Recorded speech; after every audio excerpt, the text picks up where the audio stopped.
Hi everybody. As you've obviously worked out by now, this year we have no choice but to separate the entire animation group into two rooms, which I'll have to run between. It'll be a little awkward on all of us, but we will find a solution and a way of doing things that keeps everyone kind of happy and working away. So one of the ways I'm going to do this is I'm going to do my best to prepare a video before every class that we have, which will cover the majority of the things that I'm going to be presenting and demonstrating in class. So for one reason or another, if you feel that you need something repeated, there should always be a video up on YouTube in my channel, which I'll be putting a link to in Moodle for you. Now that's the plan. We'll see how it goes. It might not always be necessary, but I'll be doing it. So we're going to kick off here with basic keyframing, as you can see. Now, this is the Adobe Animate user interface. It can be a little intimidating in the beginning, but if you're in any way used to Adobe software, it's very familiar. And we're not going to be using absolutely everything for this course. We'll be using the same things over and over again. So you will get used to it very quickly. So, just to let you see here, this is our stage. And down here is our timeline with our layers here. Now I'm only using two layers. This little eye symbol turns them on and off. So the stars is one picture on that layer. And the titles is a number of different items there. You can see them there as I turn them on and off. So what I've done is I've put the background onto one layer and the titles and objects onto another layer. Now, normally speaking, if we're going to animate something, we'll only put one item per layer so that we can animate that object individually. But for what we have there, they're just background images that aren't going to move. It'll be fine. So, just some basics here. When we want to create a new layer to put a new object onto it, we go down here to our layer, and there's a little plus symbol here. And when we click on that, or when we hover over it, it'll say new layer. When we click on it, it'll automatically make a layer above the one that was selected. So I'm going to just left click and drag that up, and I'm going to call that X-Wing. Now actually we'll do it in caps because we're pedantic. Okay, there we go. So I now have a layer now called X-Wing. Now if you look down here, this is our scrubber bar. Okay, now there's nothing to scrub at the moment because we only have one individual frame, and frames are measured vertically like so. So what I'm going to do is, just to show you how this works, is I'm going to just make a frame on one of the other layers. I'm going to go up here to frame 20. I'm going to right click and I'm going to choose insert frame. Now we have frames and we have keyframes and blank keyframes. We'll cover all of those, but I'm just going to put in a frame. Now straight away our scrub bar moves up, and we can basically drag it and scrub up and down. You'll see that the titles at the top only exist on the first frame, and once we drag past it, they're gone.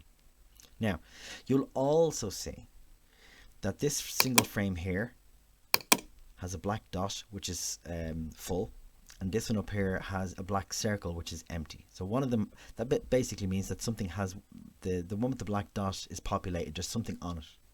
So I'll show you how this works. On this one here, the X-Wing one, I'm going to bring in an object, and the moment I drop the object onto that frame, that black circle is going to fill in and become a black dot, just so visually we will know that there's something on that frame. Now it's very obvious now because there's very few frames on our timeline, but when it gets to the stage where we have a couple of thousand frames, we'll need to be able to tell just at a glance what frames has something on them or not. So I'm going to do that now. I'm going to bring something in, right?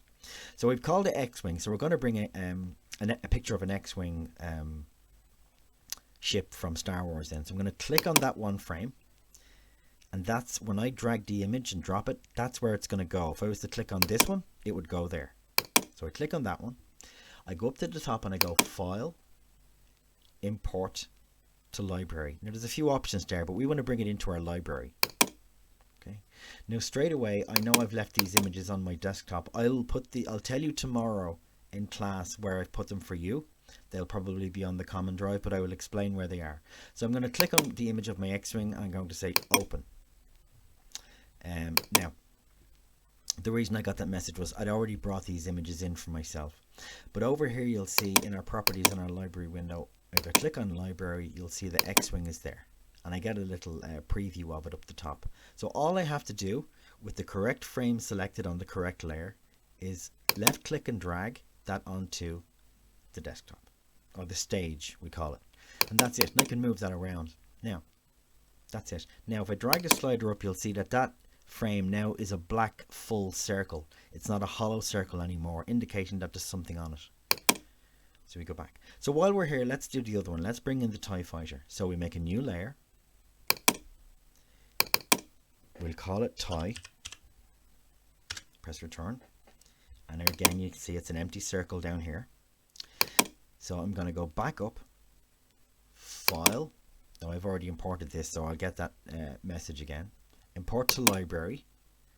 I click on TIE Fighter, and when I say open, it says, do you want to replace it? Sometimes you will want to bring something in again. If you've edited an image outside of the software, or you've got a better image that's the same name, you might want to replace it. So I'm just going to say don't replace it.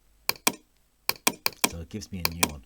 So either way now, with the correct frame selected and the correct layer selected, I click and I drag and I bring it in. Now, isn't that amazing? But it's also way too big for our screen.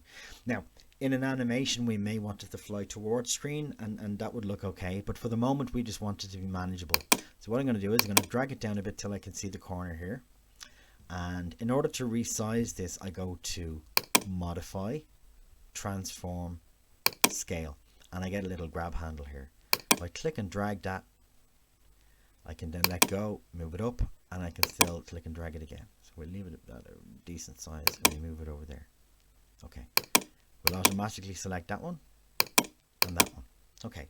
So what we have now is we have two different images on two different frames, right? Now you'll see that this particular layer here has 20 frames. The back one has 20 frames, but the rest of them are still just one frame each, which means that when I go to the first frame, they appear.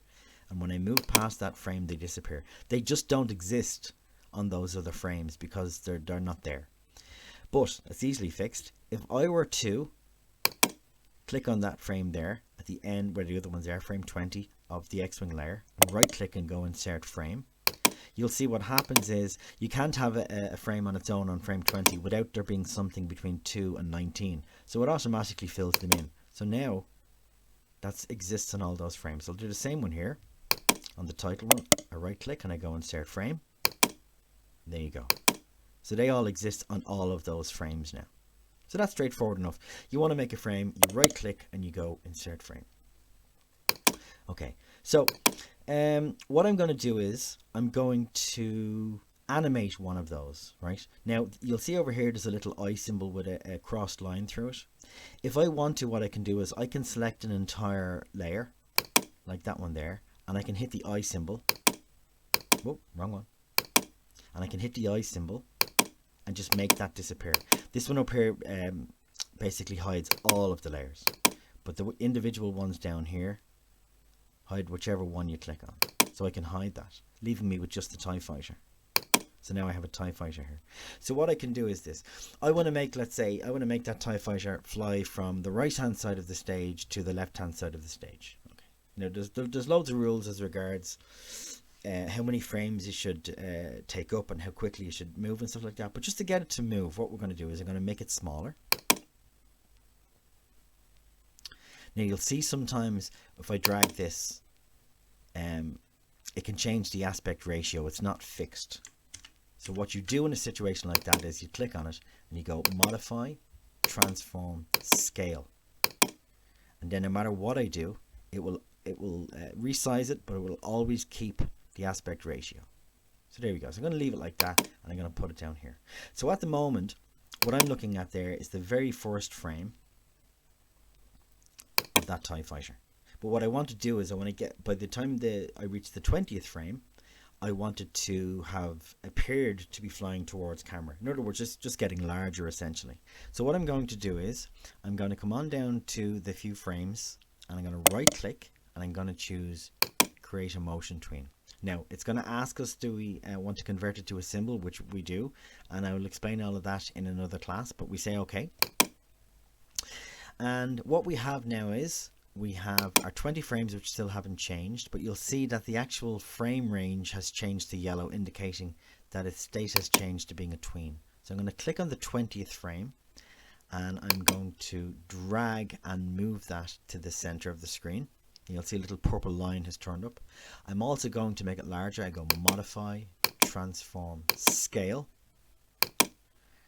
I'm going to make it really large, like so. Okay, so that's our last frame, and that's our first frame. But if I drag the scrub line, it does this. So we've set the first frame, we've set the last frame, and the motion tween does the rest. It fills in all the ones in between. So if I click play now, okay, so you get the idea with that. Okay, so we're going to do it again. I'm just going to lock these two back layers by hitting the lock symbol because it's caused problems in the past. Okay, so we're going to hide that, bring up the other one. So what I want to do with this one is I want to make this small again. And I'm actually going to rotate this. So I go modify, transform, rotation skew. When I hover the mouse over a corner, I get a little kind of rotate symbol, and I rotate that like so. And then I can also move it down like that. Okay. Now, once again, I right click in my X-wing frames and I go create a motion tween, and I say okay. And I go to my 20th frame, and then I drag the ship up to the top right, and I go modify, transform, scale, and I can make it really large and send it off. And now when I click play on that, it's moving considerably faster. Okay, so I can then make the TIE Fighter appear again. And I can click play. Okay, so you get the idea. Now, there are many other things we can do. We can apply blurs to make them look, if they're too clear when they're moving, because things generally blur when they move. If we want to make them look more realistic, we can apply blur. We can apply all sorts of effects around them, so we can give them highlights, and we can cause all sorts of shadows and things to affect them. And they don't have to be constant. The blur can come in slowly the further something goes away, or it can fade out the more something gets close to us. But we'll cover all of that in another one. But that's the basic keyframes, just the single frame, the empty frame, and the keyframe, and that shows you the sort of things that we can do with them. Now, any questions on this? We have a long class today, so just run them past me. But try that and see how that goes.